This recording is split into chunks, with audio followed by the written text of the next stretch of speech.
Hello मेरे प्यारे दोस्तों। ये गाचिया कोटा का सेकंड पार्ट है। पहला पार्ट नहीं देखा तो लिंक डिस्क्रिप्शन में है। तो चलो बिना किसी देरी के शुरू करते हैं। एक वीरान जगह पर एक आदमी बैठा होता है जिसका नाम झंका है, जिसे इंजन कॉल करके बताता है कि उसे कचरे के ढेर में एक स्पेशल लड़का मिला है जिसके अंदर भी पावर्स है, और ऐसी पावर्स उसने आज तक किसी और के अंदर नहीं देखी है। इसलिए उसने रूडो को क्लीनर्स में भर्ती कर दिया है। फिलहाल ये लोग एक डॉक्टर के पास आए थे जो रूडो को पट्टी बांध रहा था। रूडो इंजन से कहता है कि मैंने बोला था ना, मुझे तुम्हारी टीम ज्वाइन नहीं करनी है, मुझे वापस ऊपर जाना है। तभी वो डॉक्टर चिल्लाने लगता है। बच्चे, तुम उस कचरे के ढेर की तरफ गए ही क्यों थे? थोड़ी देर और उस हवा में सांस लेते तो ऊपर का टिकट कट जाता। और फिर तुम्हें गुंडों ने भी किडनैप कर लिया। तुम्हें तो इस भले आदमी का शुक्रिया करना चाहिए। और मैं कोई बुरा आदमी नहीं बल्कि बुरी औरत हूँ। रूडो का इलाज हो गया था, दोनों बाहर आ जाते हैं और इलाज के पैसे इंजन ने दिए थे। रूडो उसे थैंक यू बोलता है और कहता है कि मुझे तुम्हारी टीम ज्वाइन नहीं करनी, मुझे बस जानकारी चाहिए वापस ऊपर जाने की। इंजन बोलता है कि उन गुंडों को देखकर तो तुम समझ गए होंगे कि यहाँ पर लोग ऊपर वालों से कितनी नफरत करते हैं। तो अगर किसी को पता चल गया कि तुम ऊपर से आए हो तो तुम्हारी वाट लग जाएगी। यहाँ पर जानकारी फ्री में नहीं मिलती, तो अपना मुंह बंद रखो और मेरे पीछे चलते रहो। ये लोग अब एक जगह पर आकर खाना खाने रुकते हैं और रोडो को भूख भी लगी थी। रोडो सोचता है कि उसे लगा था कि पेट में कचरे के अलावा और कुछ नहीं है, लेकिन यहाँ तो शहर बसे हुए हैं जिनमें लोग रहते हैं। इंजन अब रोडो को एक्सप्लेन करता है कि यहाँ पर एनिमा नाम की एक एनर्जी होती है जो टाइम के साथ इकट्ठा होती है, और वो कचरा मॉन्स्टर इस एनिमा एनर्जी से ही बने होते हैं। वो इंसानों को देखते ही उन पर हमला कर देते हैं। ज़्यादातर तो वो कचरे में ही रहते हैं, लेकिन कभी कभी शहर में भी घुस जाते हैं।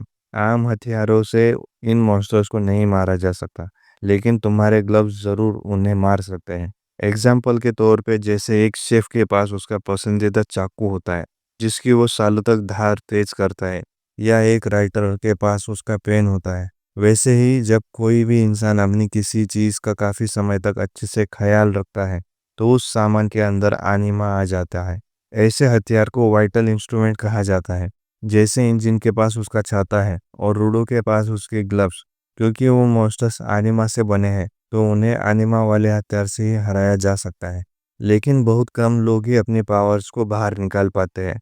हम जैसे लोगों को ही गिवर्स कहा जाता है। रोडो मन में सोचता है कि रेक्टो हमेशा सच कहता था कि किसी चीज़ का अच्छे से ख्याल रखो तो उसमें सोल आ जाती है। इंजन कहता है कि क्लीनर्स एक टीम का नाम है जो कचरे से बने मॉन्स्टर से लड़ते हैं, और उन्हें रूडो जैसे और भी गिवर्स की तलाश है। रूडो पूछता है कि अगर मैं तुम्हारी टीम ज्वाइन करता हूँ तो क्या तुम मुझे ऊपर जाने का रास्ता दिखाओगे? इंजन बोलता है कि ऊपर कैसे जाते हैं इसके बारे में मुझे घंटा कुछ नहीं पता। ये सुन के रूडो उस पर गुस्सा करने लगता है, लेकिन इंजन कहता है कि हमारे बॉस को काफ़ी चीज़ों की जानकारी है, उसे ज़रूर पता होगा, इसलिए रूडो को उसके बॉस से मिलना पड़ेगा। इंजन अब पूछता है कि ये ग्लव्स तुम्हें किसने दिए थे? रूडो कहता है कि मेरे फादर ने, और ये ग्लव्स उनकी आखिरी निशानी है। इंजन कहता है कि तो इसलिए तुम इतना ख्याल रख रहे हो, तुम्हारे ग्लव्स में सॉल है। अब ये सुन रूडो को रेक्टो की याद आ जाती है। तभी इंजन का फ़ोन बजने लगता है और वो यहाँ से जाने लगता है। रूडो इंजन का शुक्रिया करता है उसे अब तक बचाने के लिए। इंजन उसे पैसों की एक पोटली भी देता है। ये पैसे उसे रूडो के कपड़े बेचने से मिले थे, और इनमें से ही उसने हॉस्पिटल और खाने का बिल चुकाया है। जो सुन रूडो को गुस्सा आता है।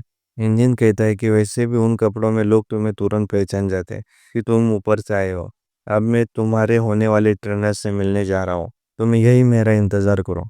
रूडो मन में सोचता है कि एक बार मुझे ऊपर जाने का रास्ता मिल जाए, इसकी टीम को तो मैं लात मार के जाऊंगा। तभी यहाँ एक बिल्ली आती है और रूडो की पोटली उठाकर भागने लगती है। रूडो उसके पीछे एक गली में जाता है और वहां रखी एक लाठी को उठा के भागने लगता है, और बिल्ली को पकड़ लेता है और पोटली ले लेता है। ये लाठी असल में झमका की थी। वो रूडो से लाठी वापस मांगता है। रूडो सोचता है कि इसे ये फालतू की लाठी क्यों चाहिए, तो झमका रूडो से लाठी छीन लेता है। रूडो उसके कपड़े पर लगा बैज देखकर समझ जाता है कि ये आदमी भी इंजन की तरह क्लीनर है, और इसका वाइटल इंस्ट्रूमेंट ये लाठी है।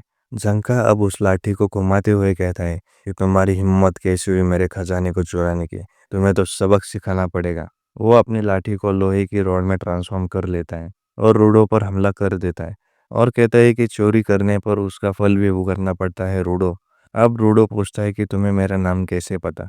झंका कहता है कि इंजिन ने तुम्हारे बारे में बताया था और मैं नया ट्रेनर हूँ। सोचा नहीं था कि इतनी मामूली बात तुम्हें सिखानी पड़ेगी। चोरी करना गलत बात होती है। रूडो कहता है कि मैं तो बस उस बिल्ली से अपने पैसे लेने की कोशिश कर रहा था। झंका कहता है कि लगता है तुम्हारे बाप ने तुम्हें अच्छे संस्कार नहीं दिए। अब ये सुन के रूडो भी बढ़ा जाता है और उसे रेक्टो की बात याद आती है। अगर तुम चाहते हो कि कोई तुम्हारी बात सुने तो उसे शांति से बात करके देखो। तुम्हें ठंडे दिमाग से ये सोचना होगा कि सामने वाले के मन में क्या चल रहा है। अब रूडो सोचता है कि मैंने इसकी छड़ी चुराई थी तो इससे गुस्सा आएगा ही। अगर कोई मेरे ग्लव्स चुरा लेता तो मैं भी यही करता। रूडो अब झंका से माफी मांगता है। उसे पता नहीं था कि ये लाठी उसके लिए कितनी खास है। ये सुनते ही झंका का गुस्सा शांत हो जाता है और वो भी रूडो से माफी मांगता है कि ये मेरा खजाना है तो मैं थोड़ा ज्यादा गुस्सा हो गया था। अब ये देख रूडो हैरान हो जाता है कि बातचीत करने से मामला ठीक हो गया। झंका अब रूडो को हाथ देकर उठाता है और पूछता है कि तुम्हारा वाइटल इंस्ट्रूमेंट क्या है और तुम उससे क्या कर सकते हो। रूडो उसे अपने ग्लव्स दिखाता है और कहता है कि मुझे नहीं पता कि ये क्या कर सकता है। जंका बोलता है कि तुम्हारे ग्लव्स तो एकदम धांसू है। वो ये भी पूछता है कि वो क्लीनर्स क्यों ज्वाइन कर रहा है, जिस पर रूडो कहता है कि वो बस उनकी हेल्प कर रहा है। जैसे ही उसका मकसद पूरा हो जाएगा वो चला जाएगा। रूडो मन में सोचता है कि ये तो एकदम से ही अलग इंसान लग रहा है। शायद ये मुस्कुरा रहा है। इसीलिए उसे फिर से रेक्टो की बात याद आती है कि उसे भी थोड़ा स्माइल करना चाहिए। और अब रूडो को पता चला कि स्माइल से तो इंसान ही बदल जाता है। अब रूडो भी स्माइल करने की कोशिश करने लगता है पर वो बहुत ही अजीब लग रहा था, जो देख के झंका भड़क जाता है। क्या तुम मेरा मजाक उड़ा रहे हो? रूडो कहता है कि मैं तो बस स्माइल कर रहा था। तो झंका बोलता है कि इससे घटिया स्माइल दुनिया में किसी की हो ही नहीं सकती। ये देखकर तो बच्चे भी रोने लगेंगे। रूडो अब मुंह बंद करके स्माइल करता है और ये देखकर तो झंका और भी भड़क जाता है और दोनों लड़ने लगते हैं। झंका कहता है कि इंजन ने तुम्हें स्पेशल कहा तो ज्यादा उड़ो मत। हम लोग रोज यहाँ अपनी जान जोखिम में डाल के मॉन्स्टर से लड़ते हैं और तुम अपने मकसद के लिए हम पे एहसान करने आए हो। वो मकसद जरूर कुछ घटिया सा ही होगा। अब रोडो को टेक्टो के कई आखिरी शब्द याद आते हैं। इस घटिया दुनिया को बदल दो। रोडो अब गुस्से में कहता है कि तुमने मेरे मकसद को घटिया कहा, मैं इसके लिए कुछ भी कर सकता हूँ। तो तुम अपनी जुबान संभाल कर बात करो कमीने। दोनों अब लड़ने के लिए तैयार हो जाते हैं। झंका फिर से अपनी लाठी को ट्रांसफॉर्म कर लेता है और रूडो पास के डब्बे में से एक रॉड निकाल कर उसमें एनर्जी भर देता है। ये देख झंका हैरान हो जाता है क्योंकि उसे लगा था कि रूडो का वाइटल इंस्ट्रूमेंट उसके ग्लव्स है। ये देख झंका समझ जाता है कि रूडो किसी भी चीज को छूकर उसे वाइटल इंस्ट्रूमेंट बना सकता है। इसीलिए इंजिन ने रूडो को स्पेशल कहा था। लेकिन फिर भी झंका को यकीन था कि रूडो उसे नहीं हरा पाएगा। तभी उसकी लाठी ऊपर से आके गिरती है और रूडो को तो ये पता भी नहीं चला कि उसने ये ऊपर कब फेंकी थी। झंका अब रूडो पर हमला कर देता है और रूडो उसके सामने थोड़ा स्लो पड़ रहा था। रूडो अब झंका के गाल पर मारता है पर उसे कुछ नहीं होता और वो रूडो को नीचे गिरा देता है। इसके बाद झंका नोटिस करता है कि उसके गाल पे तो पट्टी लगी है, यानी कि अब तक रूडो एक टॉयलेट प्लंजर को यूज कर रहा था। रूडो पूछता है कि ये प्लंजर क्या होता है। तो झंका कहता है कि अरे जिससे टॉयलेट साफ करते हैं। रूडो कहता है कि मुझे कुछ नहीं पता, अब मेरी बारी है बदला लेने की। और वो झंका पर उस प्लंजर से हमला करने लगता है और झंका खुद को पॉटी से बचाने की कोशिश करता है और फिर वहां से भाग जाता है। रूडो मन में सोचता है कि पता नहीं, इससे वो डर के भाग गया और वो झंका के पीछे पड़ जाता है। झंका काफी देर तक भागता रहता है और आखिर में रूडो उसे पूरा गंदा कर देता है। थोड़ी देर में यहाँ इंजन आ जाता है और बोलता है कि लगता है तुम दोनों में दोस्ती हो गई। और वो इनके बीच क्या हुआ ये जानकर जोर जोर से हंसने लगता है कि तुमने झंका को पोट्टी से हरा दिया। झंका अपना मुंह छुपाए बैठा था। अब रूडो ये बात जानकर सदमे में था कि इतनी देर से वो पोट्टी से लड़ रहा था। इंजन कहता है कि झंका यह ग्राउंड के अमीर बाप के बिगड़ेल बच्चे जैसा है और तुमने उसे पोट्टी से हरा दिया। वैसे तुम्हारी पहली मुलाकात अच्छी नहीं रही पर यही बंदा तुम्हारा ट्रेनर है। ये हमारा सबसे काबिल गिवर है जिसे वाइटल इंस्ट्रूमेंट की काफ़ी समझ है और ये तुम्हें भी सिखाएगा। झंका ये सुन हैरान हो जाता है कि इंजन मुझे काबिल समझता है। वही रूडो की नज़र कार के पीछे जाती है जहाँ एक लड़की लेटी हुई थी और इसका नाम रियो है और ये भी एक क्लीनर है। रियो रूडो के बालों को छूने लगती है और पूछते है कि तुमने अपने बाल डाई किए हैं। रूडो अब शर्माने लगता है एक लड़की मेरे बालों से खेल रही है। यहाँ की जिंदगी तो मस्त है यार। तभी इंजन कहता है कि अब हम घर जा रहे हैं, यानी क्लीनर्स हेडक्वार्टर। ये लोग एक बंजर शहर से होते हुए एक टनल में जाते हैं और टनल की दूसरी तरफ क्लीनर्स का हेडक्वार्टर था। रिसेप्शन पर इन्हें सैमियो नाम की एक लड़की मिलती है जो अश्लील मैगजीन पढ़ने में बिजी थी। रियो और झंका रूडो को अभी के लिए गुड बाय बोलकर वहां से चले जाते हैं। इंजन बोलता है कि पहले सैमियो रूडो को चेक करेगी। रूडो के सामने दो मक्खी उड़ रही थी जिन्हें सैमियो अपनी चम्मच से ही मार देती है। वो बोले कि इंजन ने तुम्हारे बारे में सब बता दिया है, कि वो कहाँ से आया है और उसमें कितना पोटेंशियल है। इंजन बताता है कि सैमियो का वाइटल इंस्ट्रूमेंट उसका चश्मा है, जो उसका विजन एनहांस करते हैं, जिससे वो किसी भी इंसान के अंदर झांक के देख सकती है। सैमियो अब रूडो के अंदर देखती है तो उसे अंधेरा दिखाई देता है, जिससे वो थोड़ी डर जाती है। पर वो इंजन से कहता है कि इसका शरीर काफ़ी स्ट्रांग है, तो हमें इसे ज़्यादा ट्रेनिंग नहीं देनी पड़ेगी, और इसका वाइटल इंस्ट्रूमेंट भी काफ़ी अच्छा है, लेकिन इसे उसकी पावर का यूज़ करना सिखाना पड़ेगा। और भी कुछ था जो सैम्यू नहीं बताती, और रोडो से कहती है कि तुम्हारी गर्दन के पीछे पट्टी लगी है। ये सुन इंजन हंसने लगता है, इसलिए इसके पास मक्खियाँ उठ रही थी। इसके बाद इंजन रूडो को बॉस के पास ले जाने लगता है। वो समझ गया था कि कुछ तो है जो सैम्यू नहीं बता रहे। रास्ते में इंजन रोडो को बताता है कि उनकी टीम में टोटल 100 क्लीनर्स है, जिन्हें 3 हिस्सों में बांटा गया है, कॉम्बेटेंट, सेंटिनल और सपोर्टर्स। लेकिन सभी अपने मिशन पर इधर उधर गए हुए हैं, इसलिए उन्हें एक साथ देखना काफ़ी मुश्किल है। वो एक कमरा खोलता है ताकि कुछ क्लीनर्स को रूडो से मिलवा सकें, लेकिन इसमें तो बहुत सारे लोग थे, जिन्हें देख इंजन वापस दरवाज़ा बंद कर लेता है। इसके बाद ये बॉस के कमरे के पास जाते हैं, और रूडो तो बस ऊपर जाने का रास्ता पूछना चाहता था, लेकिन इंजन बोलता है कि यहाँ कुछ भी फ्री नहीं मिलता, इन्फॉर्मेशन भी नहीं, तुम्हें उसके बदले यहाँ काम करना पड़ेगा। और हाँ, बॉस से कभी मत पूछना कि उनका वाइटल इंस्ट्रूमेंट क्या है, क्योंकि ये बात तो हम क्लीनर्स को भी नहीं पता है कि उनका वाइटल इंस्ट्रूमेंट क्या है और उसमें कौन सी पावर है। लेकिन फिर भी हम सब बॉस के ऑर्डर्स मानते हैं, इसलिए नहीं कि हम उनसे डरते हैं, बल्कि इसलिए कि हमें बॉस पे भरोसा है। रूडो अब दरवाज़ा खोलता है और अंदर कोई नहीं था। जेम्यू बताती है कि बॉस तो किसी काम से बाहर गए हैं और कुछ दिनों बाद आएंगे। ये सुन रोडो गुस्सा हो जाता है, क्योंकि वो तो यहाँ सिर्फ बॉस से बात करने आया था, पर उसे अब कुछ दिन इंतज़ार करना पड़ेगा। तभी रियो वहाँ आकर बोलती है कि तुम हमारे साथ काम पर क्यों नहीं चलते। जब तक बॉस वापस नहीं आ जाते, तब तक टूडो ऑफिशियली क्लीनर नहीं बन सकता है। और वो रियो को करीब से अपना काम करते हुए तो देख सकता है, उसे मज़ा आएगा, और इसमें वो एक दूसरे को अच्छे से जान भी लेंगे। ये सब सुन रूडो की बोलती बंद हो जाती है। इसके बाद सेम्यू इनका मिशन एक्सप्लेन करती है। पॉल्यूटेड जोन के पास एक टाउन है जिसके बैरिकेड्स पर छोटे कचरा मॉन्स्टर्स हमला कर रहे हैं, और हमें उनको जाके खत्म करना है।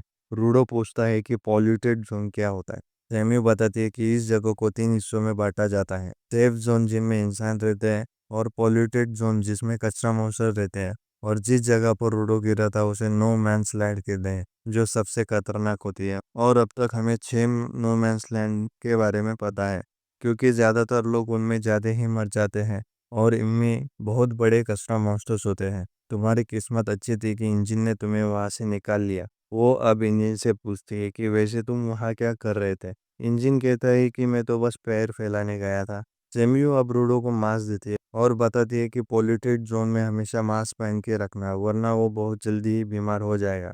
वहीं नो मैंस लैंड्स में तो बिना मास्क के 15 मिनट्स में ही मर जाएगा। इसके बाद वो रियो के साथ मिशन पर जाता है। वो बोली कि ये काम बहुत ही आसान होने वाला है, इसीलिए रूडो को सब ध्यान से देखना चाहिए। रूडो सोचता है कि जब वो स्पेयर में था, तब उसे लगा नहीं था कि यहाँ नीचे कोई भी रहता होगा, और जिन लोगों को पेट में फेंका जाता है वो मर जाते होंगे, लेकिन यहाँ तो पूरा शहर बसा हुआ है। मुझे नहीं लगता कि ऊपर वाले किसी को भी इसके बारे में पता होगा, लेकिन रोडो को ये कचरा नहीं बल्कि ये खजाना दिख रहा है। उसका बस चले तो वो इस सबको ठीक करके बेच दे। रोडो अब रियो से पूछता है कि ये लोग कौन है। रियो बताती है कि ये लोग भी क्लीनर्स है, लेकिन ये सपोर्टर्स ब्रांच में आते हैं, क्योंकि इनके पास हमारी तरह पावर नहीं है, लेकिन फिर भी ये लोग काफ़ी इम्पोर्टेंट है। तभी एक आदमी रूडो से हाथ मिलाने आता है, और रूडो का हाथ जोर से दबा देता है। इस आदमी का नाम ग्रेस है। रियो बताती है इसके हाथों की ग्रिप इतनी मजबूत है कि मॉन्स्टर के आर्मर को ये आसानी से तोड़ सकता है। रूडो अब सोचता है कि उसे मिशन को ध्यान से देखना चाहिए और जितना हो सके सीखना चाहिए। तभी बैरिकेड्स की तरफ ढेर सारे कचरा मॉन्स्टर आ जाते हैं जो दिखने में हिरन जैसे थे। इतने सारे मॉन्स्टर देख रूडो डर जाता है, लेकिन रियो कहती कि टेंशन मत लो, ये वाले बहुत ही स्लो और कमज़ोर होते हैं, ये तो बैरिकेड्स पर डेंट भी नहीं मार पाएंगे। ये हिरन अब बैरिकेड्स पर सिर मारने लगते हैं। रूडो समझ जाता है कि ये मॉन्स्टर किसी जानवर की तरह दिखते हैं और बिहेव भी उसी जानवर की तरह करते हैं। तभी यहाँ पर बड़े भेड़ टाइप के मॉन्स्टर आ जाते हैं जो कि बैरिकेड्स को तोड़ने लगते हैं। रूडो रियो से कहता है कि कुछ करो। तब रियो कहते हैं कि टेंशन मत लो, सब ठीक है, ये लोग बस थोड़े ज़्यादा स्ट्रांग है और तुम बस हमें देखते रहो, इन्हें तो हम आसानी से हरा देंगे। फिर हम वापस जाकर तुम्हारे लिए एक वेलकम पार्टी भी रख सकते हैं। रूडो को समझ नहीं आता कि रियो इतनी चिल कैसे है।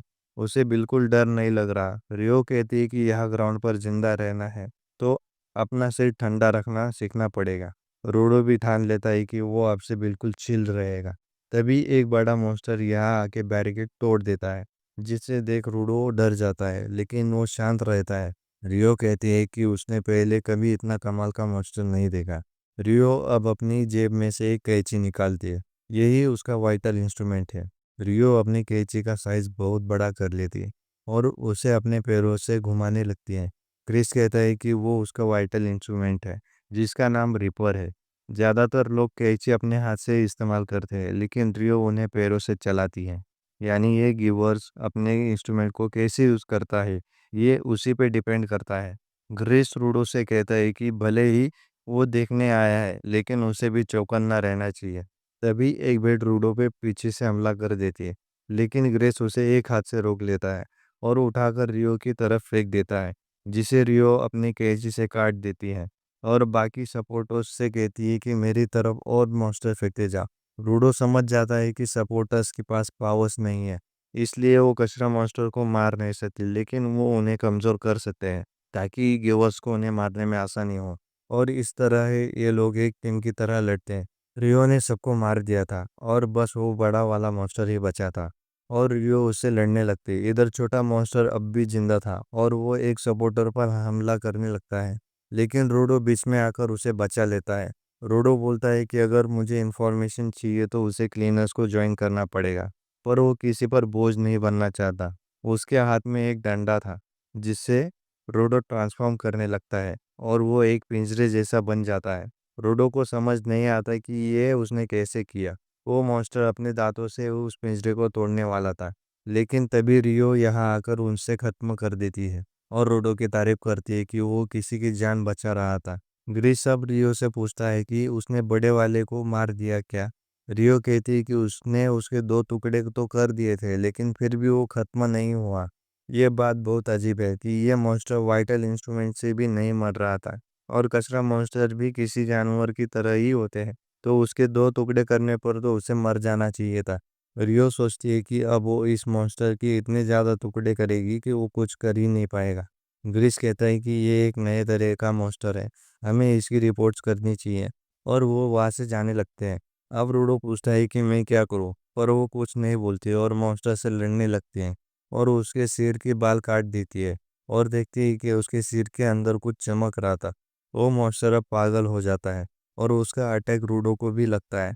रूडो सोचता है कि मुझे तो उस कमीने को मारना था जिसने रेक्टो को मारा है और स्पेयर में रहने वाले सभी लोगों से बदला भी लेना था, लेकिन मैं तो अपनी ही पावर्स को नहीं समझ पा रहा, मैं यूजलेस हूँ। तभी ग्रेस रूडो को हाथ पकड़ लेता है और उसे लेकर भागने लगता है। रूडो को मोटिवेट भी करता है कि वो इतनी जल्दी हार ना माने। इधर रियो को मॉन्स्टर का वीक पॉइंट मिल गया था जो कि उसके सिर में है और वो उसी पर हमला करती है, जिससे मॉन्स्टर धूल बन के उड़ जाता है। रियो बताती है कि उसने इस चीज़ पर हमला किया जिससे वो मॉन्स्टर मर गया, यही उसका पावर सोर्स था और ये चीज़ बस एक चाकू थी। यानी कि ये ज़रूर एक वाइटल इंस्ट्रूमेंट होगा, लेकिन ये उस कच्चा मॉन्स्टर के अंदर गया कैसे। दूसरी तरफ हम उस आदमी को देखते हैं जो रूडो को बेचना चाहता था। वो खुद को एक बंद कमरे में पाता है और उसके सामने एक हुडी वाला शख्स बैठा हुआ था और वो इससे रूडो के बारे में पूछने लगता है कि जो लड़का ऊपर से आया था वो अब कहाँ है। यहीं पर ये पार्ट खत्म होता है। अगला पार्ट 2 हफ्ते बाद आएगा, उसे देखने के लिए सब्सक्राइब कीजिए।